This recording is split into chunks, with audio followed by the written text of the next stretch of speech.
এই দুনিয়াতে সবাই কিন্তু ভালো নয়, ভালো মন্দ মিলেই দুনিয়া। আসসালামু আলাইকুম ভিউয়ার্স।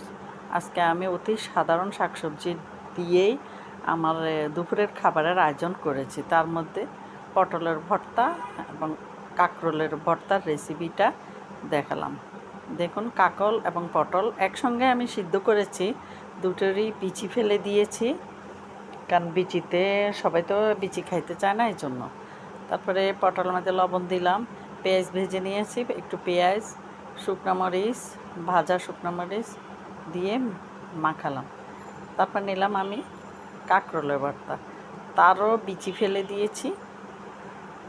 বিচিগুলি সরানোর পরে কাঁকরোলগুলো হাত দিয়ে ভালো করে কষলায় মাখিয়ে নিলাম।